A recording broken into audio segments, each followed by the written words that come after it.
اس ضمن میں نے یہ بات سمجھانے کی کوشش کی تھی کہ صحابہ کرام رضوان اللہ تعالی علیہ مجمعین کی جماعت کو کتنا بڑا دھچکا لگا، کتنا بڑا دکھ پہنچا، کتنی بڑی تکلیف پہنچی کہ اس ذات کو قبر میں جاتے دیکھا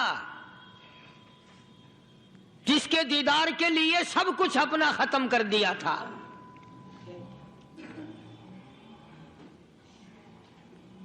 اندازہ لگائیں آپ، بعد صحابی کی پسلیاں توڑ کے رکھ دی گئیں،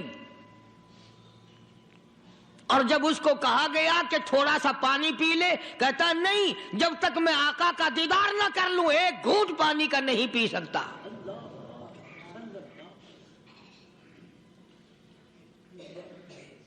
جناب ابو بکر صدیق رضی اللہ تعالی عنہ کو اتنی مار پڑی، تیسرے روز جا کے ہوش آیا۔ امی نے اگر کہا کہ تھوڑا سا کچھ کھا لو تو کہا نہیں، پہلے شربت دیدار اور بعد میں کھانا پینا۔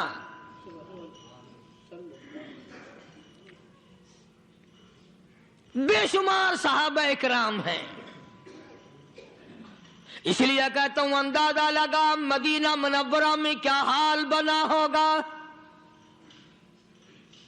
سارے عرب میں، مسلمانوں میں، دینداروں میں، صحابہ کرام میں خبر پھیل گئی، کالی کملی والے نے اس دنیا کو جواب دے دیا اور یہ ثابت کر دیا آدم صفی اللہ نہ رہے، موسیٰ کلیم اللہ نہ رہے، اور ہم کیا رہیں گے جب رسول خدا نہ رہے۔ جب دنیا انہوں نے چھوڑ دی تو کون ہے جو یہاں بیٹھا رہے گا؟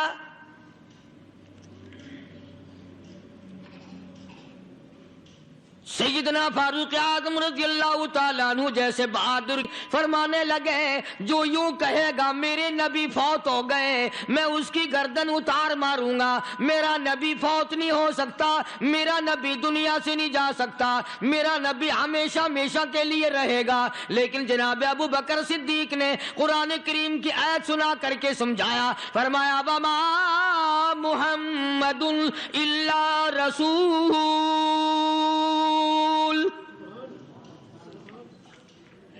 قد خلت من قبلہ الرسل۔ او لوگو، ہر نبی آئے رخصت ہو گئے، ہر نبی آئے رخصت ہو گئے۔ دنیا نہ پائیدار جگہ ہے، عارضی زندگی، مستعار زندگی، نہ پائیدار زندگی، فانی زندگی ہر کوئی لے کے آتا ہے، جب جانے لگتا ہے تو پتہ بھی نہیں چلتا۔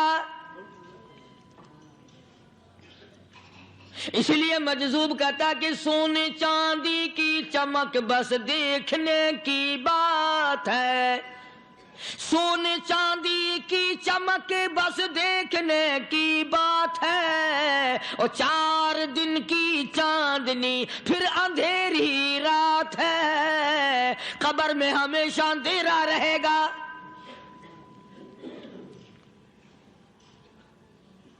صحابہ اکرام نے وہ صدمہ دیکھا، وہ پریشانی دیکھی، کائنات میں کسی نے نہیں دیکھی۔ کسی نے بیوی کے مرنے کا صدمہ اٹھایا ہوگا، کسی نے جوان بیٹے کی موت کا صدمہ دیکھا ہوگا، کسی نے امی کے مرنے کا صدمہ دیکھا ہوگا، کسی نے ابا کے مرنے کا صدمہ دیکھا ہوگا۔ خدا کی قسم بلال سے جا کے پوچھو، جب کالی کملی والے کا تجھے دیدار نہ ملا تیرا کیا حال بنا؟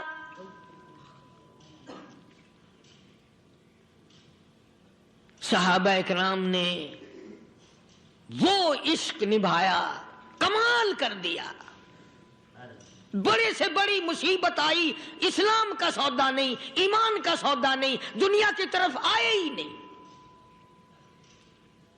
کون ان حضرات کا مقابلہ کرے گا؟ کئی لوگ کہہ دیتے ہیں جی صحابہ انسان تھے، ان سے بھی غلطی ہو، میں ٹھیک ہے، میں کہتا ہوں تھے تو انسان، پر یہ دیکھو شاگرد کس کے ہیں۔ صحابہ ہیں تو انسان، پر یہ اندازہ لگاؤ مرید کس کے ہیں۔ صحابہ ہیں تو انسان، پر یہ سوچو کہ یہ مقتدی کس کے ہیں۔ صحابہ ہیں تو انسان، پر یہ دیکھو صحابہ اگر سپاہی ہے تو کالی کملی والا کمانڈر ان چیف ہے، براہ راست محمد عربی صلی اللہ علیہ وسلم کے صحابہ شاگرد ہیں، صحابہ حضور کے مرید ہیں، صحابہ حضور کے مقتدی ہیں، صحابہ حضور کی فوج کے سپاہی ہیں۔ ایک ایک نے کمال کر دیا۔ جناب ابو بکر صدیق رضی اللہ تعالیٰ عنہ فرماتے ہیں میں اچانک محلے میں جا نکلا۔ ابو بکر کہتا ہے میری یہ عادت تھی، شروع میں جو اسلام آیا مکے میں، چودھری مارتے ہیں، رئیس مارتے ہیں، سردار مارتے ہیں، کمزوروں کو مارتے ہیں، جو کلمہ پڑھتا تھا پہاڑ ٹوٹ جاتے تھے، پیر پکڑ کر مکی کی گلیوں میں گھسیٹا جاتا تھا، چمڑا ادھڑ جاتا تھا۔ آج یہ بات کہنا بڑا آسان ہے، تبلیغی ساتھی سفر کرتے ہیں، تکلیف اٹھاتے ہیں، اگر جی جاؤ کافروں کو کلمہ سکھا کے آؤ، اور کلمہ تو تیرے پلے نہیں تو کافروں کو تو پھر پہنچائیں گے نا۔ 80 سال کی عمر ہے، کلمہ صحیح نہیں آتا، قبر بالکل سر پہ ہے، موت سر پہ ہے، قبر سامنے ہے، پھر بھی کلمہ نہیں آتا۔ اور میں تو کئی مرتبہ کہا کرتا ہوں کہ یہ بھی فکر کیا کرو کہ اس نبی کی ذات پر تم درود پاک پڑھتے ہو صلی اللہ علیہ وسلم، جس کی ذات پہ خود خدا درود بھیجتا ہے، فرشتے بھیجتے ہیں، ہزاروں بار مشک و عنبر سے منہ دھو کر کے اگر درود پڑھو تو ڈرنا چاہیے بے ادبی نہ ہو جائے، تو غلط درود پڑھتا ہے نبی کی ذات پہ۔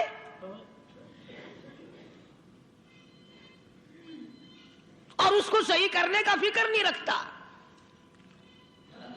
چنانچہ ابو بکر صدیق رضی اللہ تعالیٰ عنہ چکر لگاتے لگاتے ایک محلے میں جا نکلے، وہاں جا کے دیکھا ایک نوجوان ہے، غریب صحابی، نادار صحابی، مفلس صحابی، کافر کا غلام ہے، کالی کملی والے صلی اللہ علیہ وسلم کا کلمہ پڑھتا ہے، کافروں نے پکڑ کر گرم گرم ریت پہ اوندا کر کے لٹایا ہوا ہے، اور کئی کافر اس صحابی کی کمر پہ چڑھ کر لتاڑ رہے ہیں، اس کی کمر پہ چڑھے ہوئے ہیں۔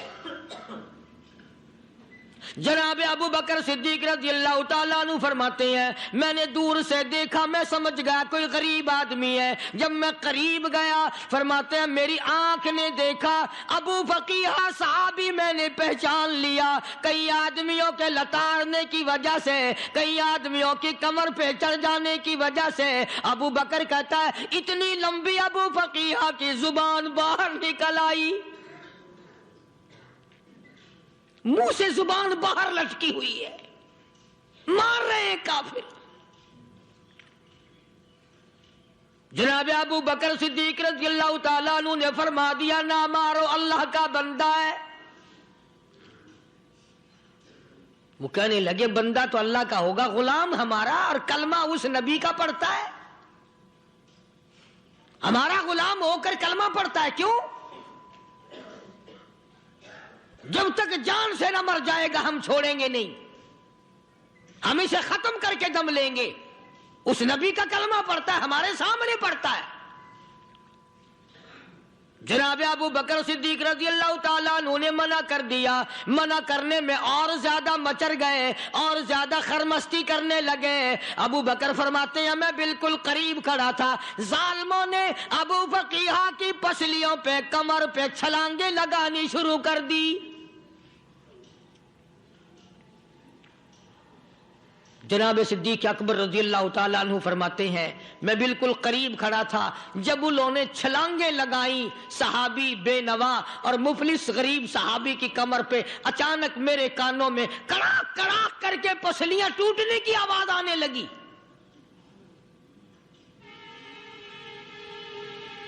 میرے سے برداشت نہ ہوا، میں برداشت نہ کر سکا۔ جناب ابو بکر رضی اللہ تعالیٰ عنہ فرماتے ہیں میں نے کہا ظالموں سودا کر لو، میں خرید لوں گا۔ انہوں نے جو منہ مانگے، دام مانگے، جناب ابو بکر صدیق رضی اللہ تعالیٰ عنہ نے وہ دام دے دیے، پیسے دے دیے، ہاں ہاں، غریب کی ہمدردی کی، مظلوم کی ہمدردی کی. آج ہمارے پاس جو پیسہ ہے وہ کنجری پہ خرچ ہو سکتا ہے، بدماشی پہ خرچ ہو سکتا ہے، ٹیپ ٹلو اور فیشن پہ خرچ ہو سکتا ہے، اللہ کے دین پہ خرچ کرنے کی ہمیں توفیق نہیں ہوتی.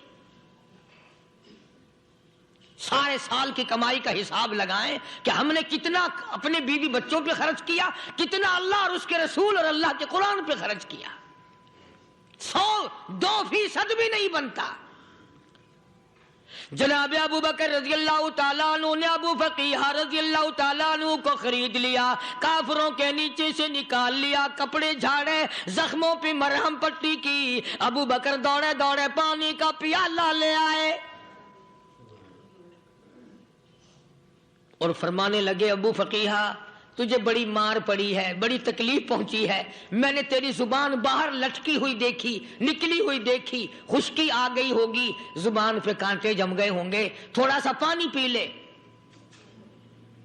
ابو فقیہ کہتا ابو بکر تیرے احسان کا بدلہ خدا دے گا، تیری مہربانیوں کا بدلہ خدا دے گا. میں نہیں دے سکتا، تو نے پیسے خرچ کر کے مجھے آزاد کرایا، میں تجھے دعا دے سکتا ہوں. میں غریب ہوں، میں نادار ہوں، میں مفلس ہوں، میں مسکین ہوں، اور ابو بکر تنگ نہ کر، میں پانی پی نہیں سکتا. کیا بات ہے، کیوں پانی نہیں پی سکتا؟ کہنے لگا ابو بکر تجھے کیا معلوم ہے جن کی وجہ سے میری پسلیاں توڑ دی گئی، جن کی وجہ سے مجھے مارا گیا، جن کی وجہ سے مجھے لتاڑا گیا، جن کی وجہ سے میری پسلیاں توڑی گئی، جن کی وجہ سے میرا یہ حال کیا گیا، جب تک میں آقا کا دیدار نہ کر لوں میں پانی کی بوند پی نہیں سکتا. مجھے پہلے شربت دیدار پینا ہے. میں نے سرکار مدینہ صلی اللہ علیہ وسلم کی زیارت پہلے کروں گا، پانی بعد میں پیوں گا. او ابو فقیہ تجھے تو بڑی سخت مار پڑی ہے، تجھے تو بڑی تکلیف پہنچائی گئی ہے، میں تجھے حضور کے دربار میں لے کے چلوں گا، تو پانی تو پی لے. کہتا کوئی مجنون بتاتا ہے، کوئی کہتا ہے دیوانہ، کوئی مجنون بتاتا ہے، کوئی کہتا ہے دیوانہ، یہ تو مرض عشق احمد کا ہوا بیمار میں بھی ہوں. اور ابو بکر تجھے کیا معلوم ہے مجھے عشق لگا ہوا ہے، مجھے سوز و گداد لگی ہوئی ہے، میں اپنے دل میں کسی کو بسائے بیٹھا ہوں، جب تک اس آقا کا دیدار نہ کر لوں مجھے چین نہیں آئے گا.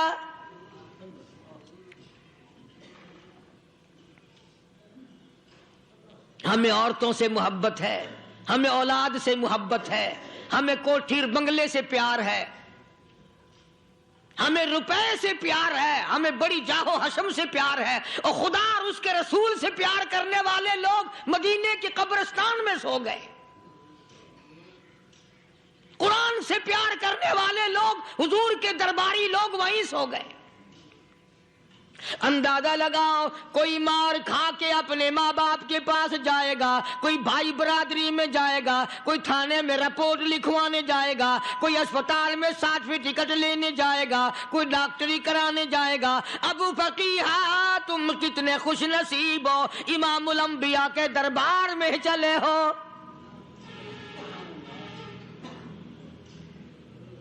حضور اکرم سب کہہ دو صلی اللہ علیہ وسلم کے دربار میں ابو فقیہ کو لایا جا رہا ہے. علماء نے لکھا ہے کہ جب ابو فقیہ حضرت کے دربار میں پہنچے تو خبر تو پہلے تھی نا کہ بڑی مار پڑی ہے، رحمت کائنات نے اٹھ کر سینے سے لگا لیا. تشریف فرما ہوئے، فرمایا ابو فقیہ جی حضور میں نے سنا ہے تو نے پانی نہیں پیا، اتنی مار پڑی، تیری پسلیاں توڑ دی گئی، تیری کمر پہ چھلانگیں لگائی گئی، تجھے گرم گرم لیت پہ لٹایا گیا، تیری زبان باہر نکل آئی، اور میں نے سنا ہے تو نے پانی نہیں پیا. کہتا ہے آقا ہاں نہیں پیا. فرمایا کیوں نہیں پیا؟ کہتا ہے آقا میں اس وقت پانی پیتا میرے منہ میں صرف پانی جاتا، اب پیوں گا ہاتھ تیرا ہوگا منہ میرا ہوگا، پانی میرے منہ میں جائے گا، مجھے حوض کوثر کا مزہ یہی آ جائے گا، مجھے لطف آئے گا محمد عربی صلی اللہ علیہ وسلم کے ہاتھ سے پانی پینے کا۔ علماء نے لکھا ہے کہ حضرت نے جب اپنے رحمت والے ہاتھ سے وہ انگلی چاند کو اشارہ کیا، جگر پھنس کر ٹکڑے ہو گئے، وہ انگلی اشارہ کیا سورج واپس ہو گیا، وہ انگلی درخت اپنی جڑیں چھوڑ کر پیغمبر کے قدموں میں آ گئے، وہ انگلی جن میں کنکر پہاڑ کے لیے تو کلمہ پڑھنا شروع کر دیا، وہ انگلی اونٹ کی طرف کی تو بول پڑا، وہ انگلی چڑیاں سامنے آئی تو انہوں نے شکایت کر دی، وہ انگلی جن کو دیکھ کر کے بیت اللہ پھر گیا۔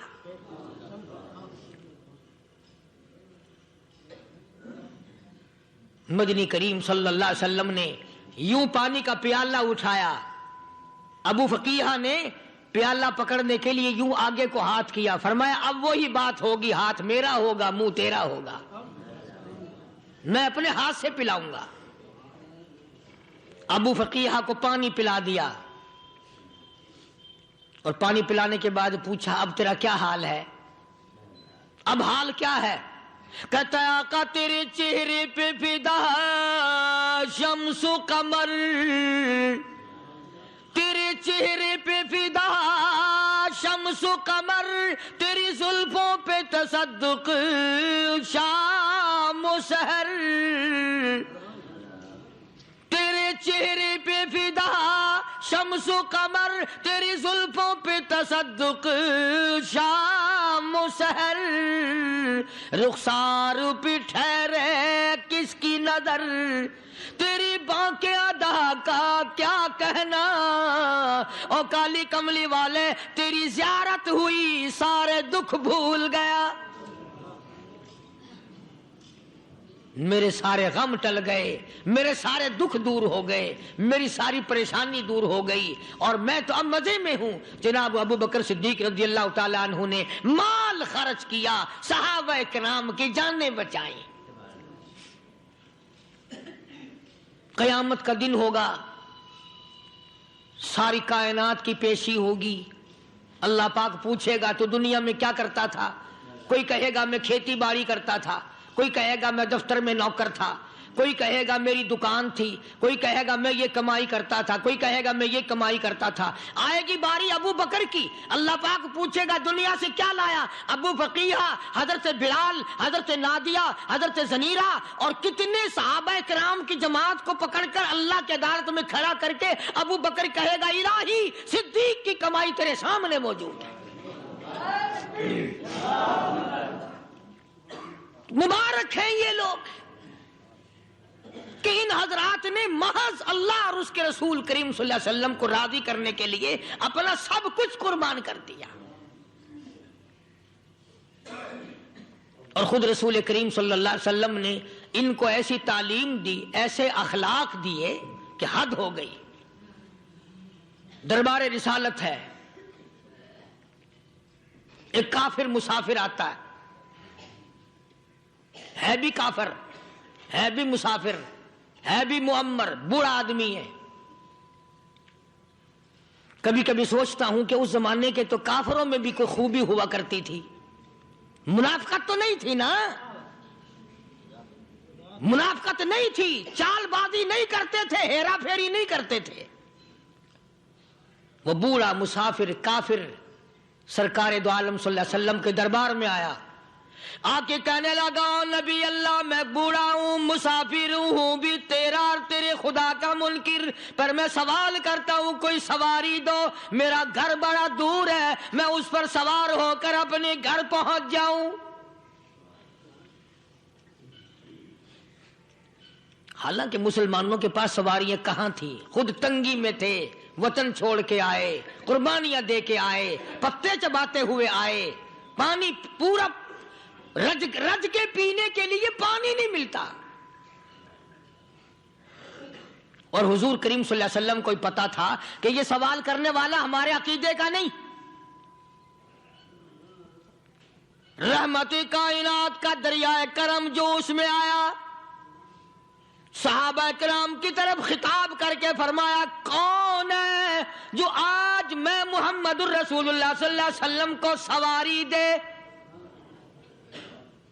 کون ہے جو آج مجھے سواری دے؟ میں جنت میں اعلیٰ درجے کی سواری کا وعدہ کرتا ہوں.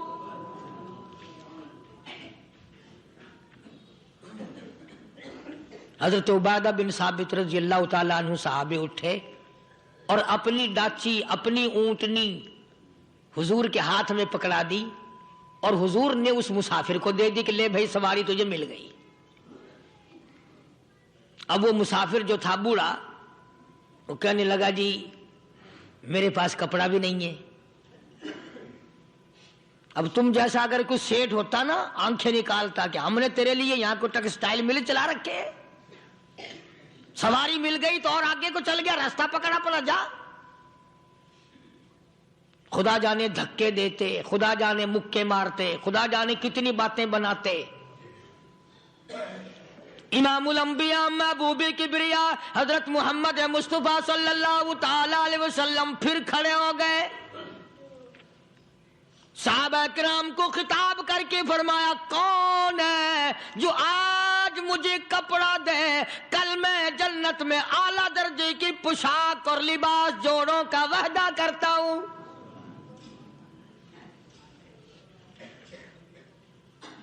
ایک صحابی نے اپنا کپڑا اتار کر حضور کے ہاتھ میں دے دیا صلی اللہ علیہ وسلم، یعنی ان کو کتنا یقین ہے حضور کی زبان پہ. سودا جنت کا ہو رہا ہے، زبان ہے کالی کملی والے کی، سودا ہو رہا ہے جنت کا. اور آج تمہیں سارا قرآن سنا دو، اس سنانے والے کا بھی ڈلا تے سننے والے مولوی کہتے رہتے ہیں یار کوئی بات نہیں، جنت کس نے دیکھی ہے؟ صحابہ کرام میں سے کسی نے کپڑا دے دیا، حضور کریم صلی اللہ علیہ وسلم نے کپڑا لیا اور اس مسافر کو دے دیا کہ لے بھی کپڑا بھی مل گیا. ہے بھی کافر، اپنے عقیدے کا نہیں، اپنے قبیلے کا نہیں، اپنے خاندان کا نہیں. اب وہ کہنے لگا کہ نبی اللہ مجھے بھوک بھی لگی ہے، میں نے روٹی بھی کھانی ہے. مدنی کریم صلی اللہ تعالی علیہ وسلم پھر کھڑے ہو گئے اور صحابہ کرام کو خطاب کر کے فرمایا کون ہے جو مجھے آج کھانا دے، روٹی دے، کل میں جنت میں اعلیٰ درجے کے کھانے کا وعدہ کرتا ہوں.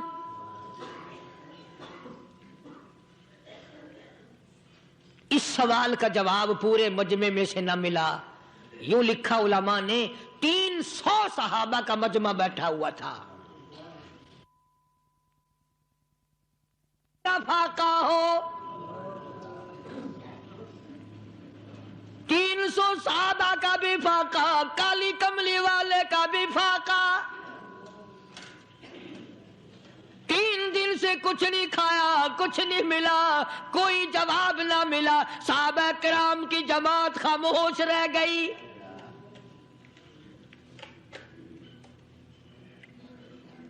سلمان فارسی رضی اللہ تعالیٰ عنہ اٹھے اور اس مسافر کا ہاتھ پکڑا اور کہنے لگا میں تجھے ایسے دروازے پہ لے کے چلوں گا جہاں سے کچھ نہ کچھ کھانے کے لیے مل جائے گا. آیا ہے سلمان فارسی مسافر کو لے کر خاتون جنت سیدہ فاطمہ الزہرا رضی اللہ تعالیٰ عنہا کے دروازے پہ اور آواز لگائی یا اہل بیت رسول اللہ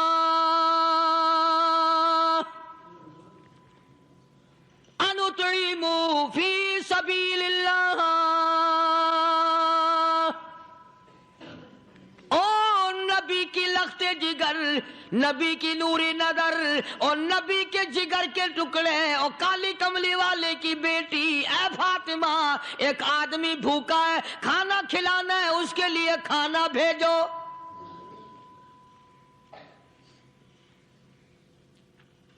اندر سے آواز آتی ہے اور رونے کیسی آواز میں جواب ملا سیدنا حسن سیدنا حسین رضی اللہ تعالیٰ عنہما، ان کی شکلیں دیکھو، 4 دن کے فاقے نے بچوں کی شکل بگاڑ دی۔ پیغمبر کے نواسوں کا فاقہ، پیغمبر کا نواسا، پیغمبر کی بیٹی کا فاقہ، تمام مسلمان فاقے سے ہیں، کوئی گلہ نہیں کرتا، کوئی شکایت نہیں کرتا، کوئی اعتراض نہیں کرتا۔ اسی حالت میں اگر جنگ بھی ہو جائے تو صحابہ پھر بھی پیچھے رہنے کو تیار نہیں۔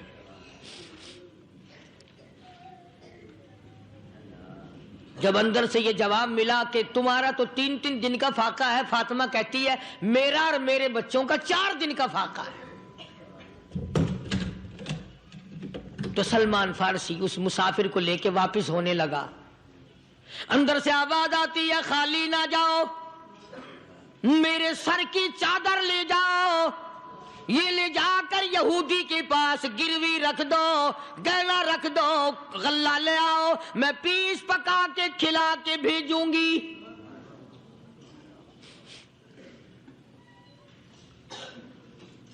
کہاں آج ایسے سخی عورت ہیں، کہاں ایسے سخی مرد ہیں؟ مسافر کو کون کھلائے، دین پر خرچ کون کرے؟ کسی طالب علموں کو، عام میں سے اکثریت ایسے لوگوں کی ہے جنہوں نے ساری عمر میں، سارے سال میں کبھی ایک قرآن پڑھنے والے طالب علم کو روٹی نہیں کھلائی ہوگی، اور پھر یہ کبھی نہیں سوچا کہ میں آخر کما رہا ہوں تو کیا کر رہا ہوں۔ بس شیطان یوں کہہ دیتا ہے یہ تو بڑے بڑے امیروں کا کام ہے، تو غریب آدمی ہے، تیرے بس کا یہ کہاں کام ہے، یہ تو بڑے بڑے امیروں کا کام ہے طالب علموں کو، مسافروں کو کھانا کھلانا۔ کل قیامت میں اگر اللہ نے یہ فرما دیا کہ جنت تو میں نے امیروں کے لیے بنائی ہے، تو مزدور ہے، بھاگ یہاں سے، پھر کیا بنے گا؟ مولانا مظفر حسین صاحب کاندھلی سب کہہ دو رحمت اللہ علیہ، بہت بڑے بزرگ گزرے ہیں، ہمارے اکابر میں سے ہیں۔ کاندھلا ایک قصبہ ہے جس نے بڑے بڑے ولی پیدا کیے ہیں۔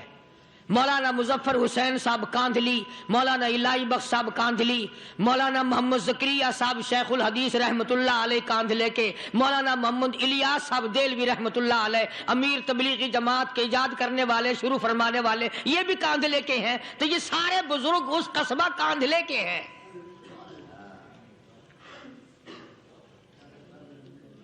تو مولانا مظفر حسین پانی پت سے پیدل چل دیے اپنے کاندھلے کرانے کی طرف۔ راستے میں ایک بستی آئی، شام ہو گئی تو حضرت نے وہیں قیام کر لیا، ٹھہر گئے، عصر کی نماز پڑھی، مغرب کی نماز پڑھی، مسجد میں صفائی کی، اذان دی، کوئی ایک آدھ آدمی آیا تو جماعت کر لی۔ وہ جو آدمی آیا اس نے پوچھا مولانا آپ مسافر ہیں؟ کہ جی ہاں۔ کہ رات کو یہیں رہو گے؟ کہ جی حضور۔ وہ آدمی 3 روٹیاں لے کر آیا اور مولانا نے وہ 3 روٹیاں کھا لی اور سو گئے۔ تو مولانا فرماتے ہیں کہ مجھے اس رات میں حضور اکرم صلی اللہ علیہ وسلم کا 3 مرتبہ دیدار مل گیا، 3 مرتبہ حضور کی مجھے زیارت ملی۔ مولانا فرماتے ہیں میں تو اگلے دن بھی وہاں ٹھہر گیا کہ یہ جگہ چھوڑنے کی ہے، جہاں اتنی بڑی دولت ملے یہاں تو ساری عمر پڑا رہے آدمی۔ تو حضرت فرماتے ہیں کہ اگلے دن وہی مسافر، مولانا مسافر ہیں، وہی آدمی ہے، 2 روٹیاں لے کر آیا اور مولانا فرماتے ہیں میں نے 2 روٹیاں کھا لی تو اس رات کو مجھے 2 مرتبہ حضور صلی اللہ علیہ وسلم کا دیدار ملا۔ میں تیسرے دن بھی وہیں ٹھہر گیا۔ تیسرے دن شام کو وہی آدمی 1 روٹی لے کر آیا اور میں نے وہ روٹی کھا لی تو اس رات کو حضور کریم صلی اللہ علیہ وسلم کی 1 مرتبہ زیارت ہوئی، 1 مرتبہ دیدار ملا۔ تو مولانا فرماتے ہیں میری سمجھ میں یہ بات بیٹھ گئی کہ یہ نہ تو جگہ کی برکت نہ بستی کی برکت، یہ تو اس کی روٹیوں کی برکت ہے۔ 3 کھائی تو 3 مرتبہ دیدار ہوا، 2 کھائی تو 2 مرتبہ دیدار ہوا، 1 کھائی تو 1 مرتبہ، یہ تو اس کی روٹی کی کرامت ہے۔ تو وہی آدمی جو روٹی لانے والا تھا وہ کہنے لگا مولانا کل آپ تشریف لے جائیں، یہاں نہ ٹھہرنا۔ تو حضرت فرماتے ہیں میں نے کہا کیوں بھائی؟ مجھے تو ایسی دولت مل رہی ہے میں یہیں پڑا رہا ہوں۔ وہ کہنے لگا اللہ والے آپ کو پتہ نہیں، پرسوں میں مزدوری کر کے اتنا ہی آٹا لایا تھا کہ 3 روٹیاں بنی، اتنا ہی آٹا بنا تھا 3 روٹیاں بنی، میں اپنے نام کی روٹی اٹھا کے چل دیا۔ میری بیوی نے پوچھا کہاں؟ میں نے بتایا مسجد میں ایک اللہ والا مسافر ہے۔ وہ کہنے لگی میں بھی فاقہ کر لوں گی، میرے نام کی روٹی بھی اس مسافر کے لیے لے جا۔ کہتا ہے میں نے دونوں اٹھا لی، تیسری روٹی ایک بچہ ہمارا اس کے لیے چھوڑ دی۔ وہ بچہ کہنے لگا اچھا ماں باپ جنت میں جائیں، بیٹا کدھر رہے گا؟ میں بھی فاقہ کروں گا، میرے نام کی بھی لے جا۔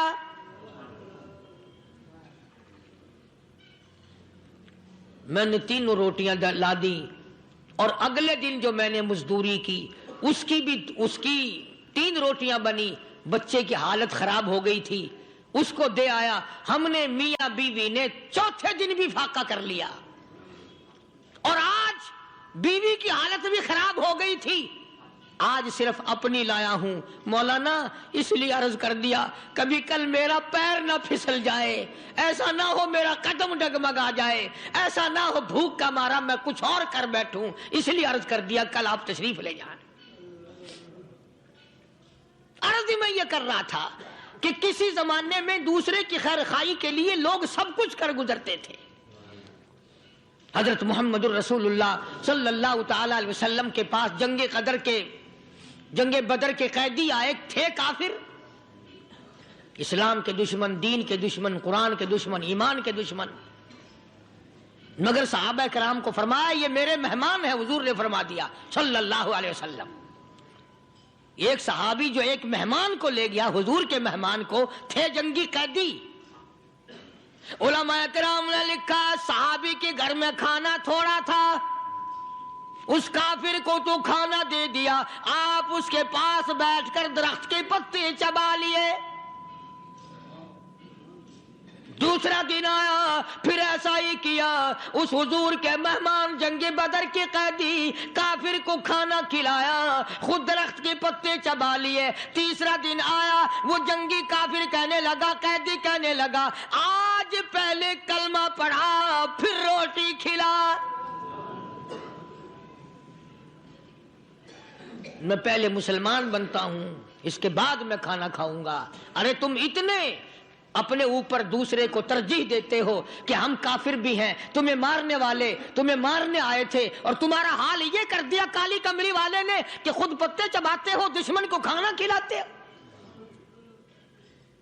خود درختوں کے پتے چبا رہے ہو۔ محمد صلی اللہ علیہ وسلم نے تمہیں اتنا اونچا بنا دیا، نگاہ نبوت نے تمہیں ایسا رنگ دیا، اور نبی کے دروازے نے تمہیں وہ دیا کہ قیامت آ سکتی ہے مگر صحابہ تمہاری دولت نہیں چھین سکتی۔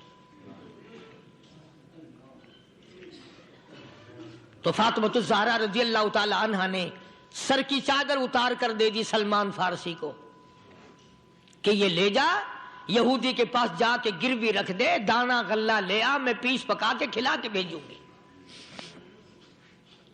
سلمان فارسی کہتے ہیں رضی اللہ تعالی عنہ کہ ہم چادر لے کر کے یہودی کے پاس گئے اور یہودی کو سارا قصہ بتایا۔ اس یہودی نے چادر لے کر رکھ لی اور غلہ تولنے لگا دینے کے لیے، تو رو رہا تھا۔ ہم نے پوچھا تجھے کیا ہوا، تو کیوں رویا؟ کہنے لگا مسلمانوں ہماری توریت میں واقعہ موجود ہے، قصہ موجود ہے، آخر الزمان پیغمبر صلی اللہ علیہ وسلم کی بیٹی کی دروازے پہ ایک بھوکا کافر مسافر آئے گا، اس کا پیٹ بھرنے کے لیے نبی کی بیٹی اپنی چادر اتار کر گروی رکھ دے گی، یہودی کے پاس غلہ منگوا کے کھانا کھلائے گی۔ آج توریت کی بات سچی ہو گئی، چادر آئی رکھی ہے، میں وہ یہودی ہوں۔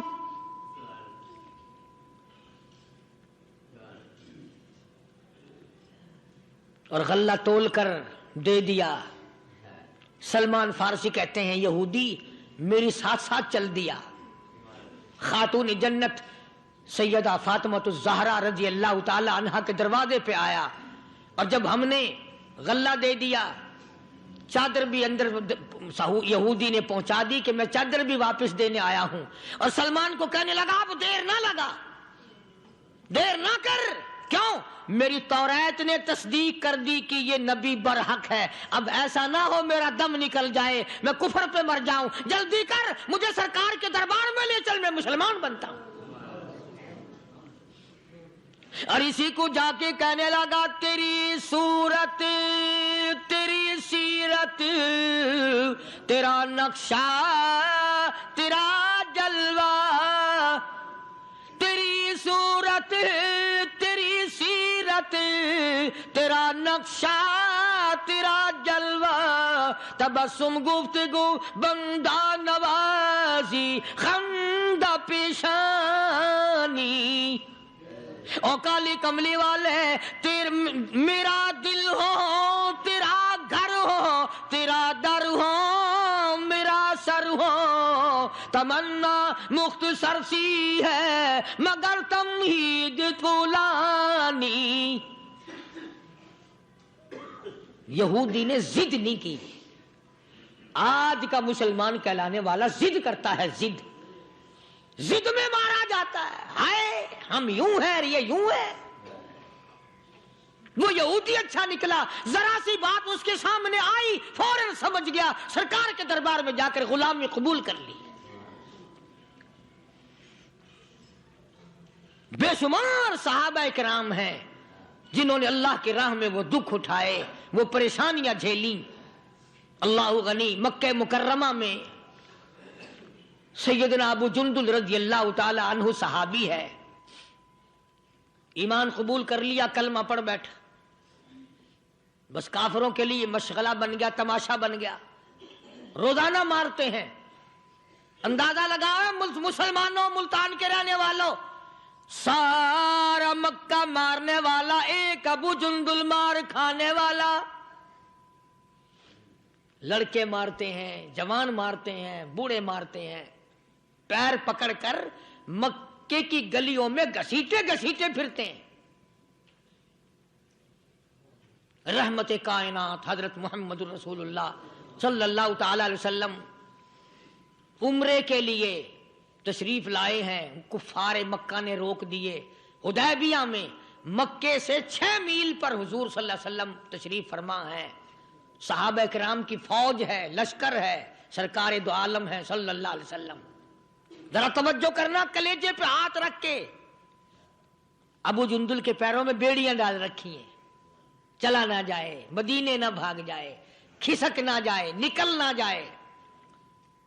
ابو جندل یہ آس لگا کر، یہ آرزو لگا کر مدینے کی طرف چلا جاؤں گا، مسلمان قریب آئے ہوئے ان میں شامل ہو جاؤں گا، میں بھی آزادی سے نماز پڑھوں گا، کالی کملی والے کا دیدار کیا کروں گا، میرے مصیبتوں کے دن ختم ہو جائیں گے، میری تکلیف کے دن ختم ہو جائیں گے، میری مصیبتیں ٹل جائیں گی۔ گرتا پڑتا پہاڑوں کے اوپر سے چڑھتا اترتا بڑی مشکل سے حضور کے دربار میں پہنچا۔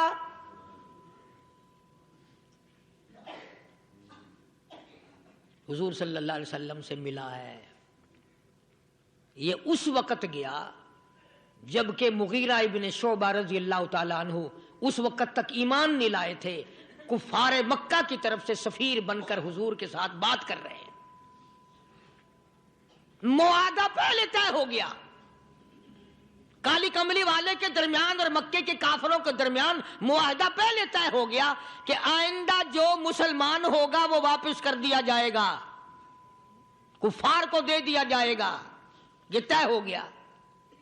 ابو جندل آ گیا، اس طے ہونے کے بعد پہنچا حضرت کے دربار میں۔ آپ نے ان کافروں کو یہ بھی فرمایا بھئی ابھی تو لکھا بھی نہیں گیا۔ انہوں نے کہا نہیں جی نہیں، ابھی دیکھیں گے نبی کی زبان کیسی ہے، پورا کرتے ہو یہ بیچ میں چھوڑتے ہو۔ اور حضور نے یہ بھی فرمایا ایک آدمی مجھے مانگا ہوا دے دو۔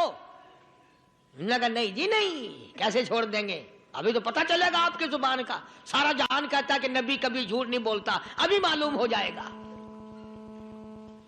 اور یہ ابو جندل جو صحابی ہے یہ مغیرہ ابن شعبہ کا بھتیجا ہے، وہ چچا ہے جو کافروں کی طرف سے بات کرنے آیا بیٹھا ہے۔ اندازہ لگاؤ مسلمانوں ابو جندل کے کلیجے پہ کیا بیتی ہوگی حضور کے سامنے مغیرہ ابن شعبہ نے کھڑے ہو کر اس کے منہ پہ تماچے مارے اور گھسیٹ کر مکے واپس لانے لگے. چل ہم تجھے نہیں چھوڑیں گے. اندازہ لگاؤ ابو جندل کو پتہ نہیں ہے کہ مجھے شام کوئی اور کتنا ماریں گے اب، اور کتنے دکھ دیں گے، کتنا عذاب دیں گے، کتنا پریشان کریں گے. ابو جندل کو سارا پتہ ہے. چچا اور دوسرے کافریوں گھسیٹ کر لے جا رہے ہیں، کھینچ کر لے جا رہے ہیں اور مڑ مڑ کے یوں حضور کی طرف دیکھتا جاتا ہے. ابو جندل کہنے لگا او کالی کملی والے میری خیر ہے، میرا اللہ مالک ہے، میرا جو حال بنے وہ بن جائے، میرا چمڑا اڈھیڑیں گے اڑ جائے، میرا قیمہ بنائیں گے بن جائے، میری بوٹیاں اڑائیں گے اڑ جائے، پر کالی کملی والے اتنا تو بتا دے آپ تو مجھ سے راضی ہے.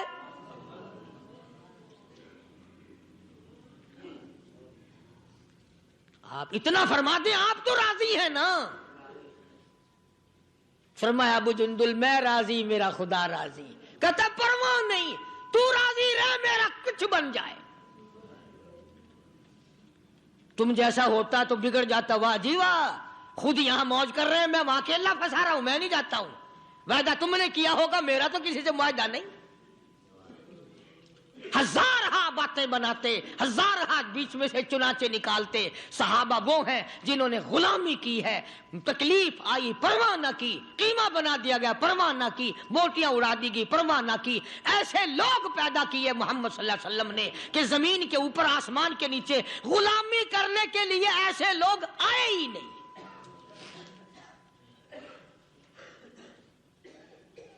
تبھی تو ہم مسلمانوں کا یہ عقیدہ ہے کہ ایک طرف 1 کروڑ ولی، 1 لاکھ قطب اور ابدال اور غوث، عالم اور قاری اور حافظ اور پیر اور فقیر اور درویش کروڑوں جمع کر دو، خدا کی قسم بلال کے پیروں سے اڑی ہوئی خاک کا مقابلہ نہیں کر سکتے. تمہیں کیا معلوم ہے کہ خداوند عالم نے ان کو کتنا نوازا ہے، کتنی عظمت دی ہے. تو فرمایا صبغۃ اللہ، اللہ کا چڑھایا ہوا رنگ ہے. وَمَنْ أَحْسَنُ مِنَ اللَّهِ صِبْغَةً وَنَحْنُ لَهُ عَابِدُونَ. کون اللہ کے چڑھائے ہوئے رنگ کو اتار سکتا ہے؟ اور جو نشہ خدا چڑھا دے اسے کون اتارے؟ جو خدا کا رنگ ہو اسے کون اتار سکتا ہے؟ یہ جان جا سکتی ہے پر خدا کا چڑھایا ہوا رنگ اور نشہ اتر نہیں سکتا. قرآن گواہ ہے، مصطفیٰ کریم کا فرمان گواہ ہے، یہ زمین و آسمان گواہ ہے کہ محمد صلی اللہ علیہ وسلم کے غلاموں نے اتنی اطاعت کی، اتنی فرما برداری کی کہ حد کر دی، دنیا اس کی مثال نہیں قائم کر سکتی.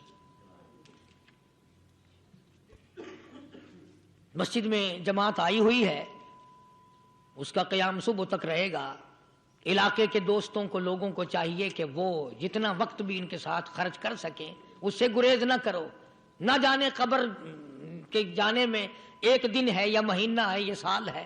اس زندگی میں سے اگر 2-4 گھنٹے اللہ کی راہ میں لگ گئے تو بہت ممکن ہے کہ یہی گھڑیاں نجات کے لیے ذریعہ بن جائیں. اللہ تبارک و تعالی مجھے اور آپ کو عمل کی توفیق عطا فرمائے. باقی ایک بات اور مجھے عرض کرنی ہے. آج چونکہ وہ 19 تاریخ قریب آ گئی، 22 سن 46 میں جب الیکشن ہوا تو ہمارے بڑوں نے اس وقت بھی اسلام کے نام پر ووٹ دیا اور وطن سے بے وطن ہوئے، اجڑے اور آج تک صحیح معنوں میں سیٹ نہیں ہوئے. جس نے بھی اسلام کا نام لیا ہم تو اس کے ساتھ لگے اور لگنا چاہیے. چنانچہ صدر مملکت صدر محمد ضیاء الحق نے اسلام کا نام لیا ہے، اسلام کا وعدہ فرمایا ہے، محمدی نظام کا وعدہ فرمایا ہے. تھوڑی دیر کے لیے اگر وہ نہیں کرے گا تو ہمارا کیا لے گا؟ وہ اپنا بگاڑے گا، ہمارا تو بنتا ہے نا. ہم سب کو مل کر بڑی کوشش کے ساتھ اسلام کے حق میں اور ہاں کے ووٹ ڈالنے چاہیے. شاید تم میں سے کچھ لوگ یہ سوچ رہے ہوں گے کہ شاید کوئی رات آیا ہوگا، کوئی قاری حنیف کو پیسے ویسے پکڑا گیا ہوگا. میں تو ایسی حیثیت کا آدمی ہوں کہ صدر ضیاء الحق سے لے کر کمیٹی کے بھنگی تک میری کسی سے یاری ہی نہیں. مجھے سب جانتے ہیں، میں کسی کو نہیں پہچانتا ہوں، میں ان کی غلامی کیوں کروں؟ میں اس کی نہ کروں جو ان کو بھی کھلاتا ہے اور پلاتا ہے۔ میں تو رات کو بھی دن کو بھی اسی کے دربار میں جھولی پھیلاتا ہوں، اسی کا بندہ ہوں، اسی کا محتاج ہوں، اسی کے دروازے کا فقیر ہوں۔ باقی بہرحال اسلام کا نام لیا ہے اور ہمیں امید ہے، نماز پڑھتا ہے۔ قائد اعظم محمد علی جناح سے لے کر آج تک ایسا صدر بادشاہ کوئی آیا ہی نہیں پاکستان کا جو نمازی ہو۔ دوسرے نمبر پر شراب نہیں پیتا، تیسرے نمبر پر کنجریوں سے بدماشی نہیں کرتا، اور حضرت عمر تمہارے لیے قبر سے نکال کے کہاں سے لا کے دیں ہم؟ رہی بات یہ کہ رشوت بہت ہے، گنڈا گردی بہت ہے، بھئی وہ ہم کر رہے ہیں نا، یا آگے مشینری کر رہی ہے، جاؤ لگ تو نہیں کرتا نا۔ تو اس لیے اللہ تبارک و تعالی توفیق دے اس کو بھی، ہم مسلمانوں کو بھی، ہماری اولاد کو بھی، کہ ہم مرتے وقت حضور صلی اللہ علیہ وسلم کے مکمل غلام بن کے مریں، حضور کے لائے ہوئے دستور کے غلام بن کے مریں، اسلام کے مطابق ہمارا دفن کفن ہو اور اسلام کے مطابق ہماری زندگی بسر ہو۔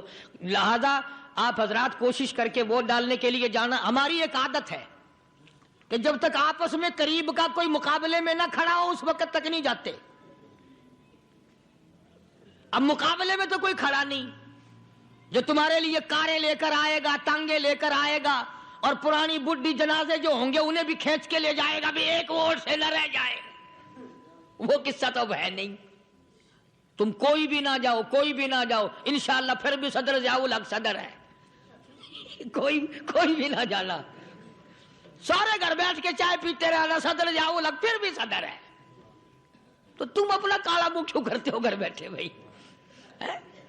اس لیے اسلام کا نام، ہم صدر ضیاء الحق کو ووٹ نہیں دیتے، ہم تو جو اسلام کا نام لے گا ہم تو اس کی غلامی کریں گے، جو محمدی نظام کا نام لے گا ہم تو اس کی غلامی کریں گے۔ اللہ تعالیٰ سارے ملک کی حفاظت فرمائے اور عالم اسلام کی حفاظت فرمائے۔ وآخر دعوانا الحمدللہ رب العالمین۔ اللہم صلی وسلم وبارک علی سیدنا و مولانا محمد النبی الامی الہاشمی وعلی آلہ واصحابہ برۃ الکرام۔ یا اللہ سب بیماروں کو شفا عطا فرما۔ یہ سلیمان ہے حاجی، اس کا بھتیجا بیچارہ جل گیا، بہت بدن سڑ گیا ہے، اسپتال میں، اللہ تعالیٰ سے کاملہ عطا فرمائے۔ عبید اللہ میرا ایک بچے کی طرح سے ہے، اللہ تعالیٰ اس کے والدین کی پریشانیوں کو دور فرمائے، ان کے گھریلو مسئلے کو دور فرمائے۔ یہ عبد الرحمن ہے، اس کی والدہ کی طبیعت ذرا ٹھیک نہیں، اللہ تعالیٰ حجن کی طبیعت کو صحیح فرمائے۔ ایک دوست یعقوب ہے، وہ بھی بیمار ہے، اس کے لیے ساتھی ہے محمد یعقوب بیمار ہے، اللہ پاک سارے بیماروں کو شفا عطا فرما۔ عبد الرحمن کی والدہ اس ضمن میں نے یہ بات سمجھانے کی کوشش کی تھی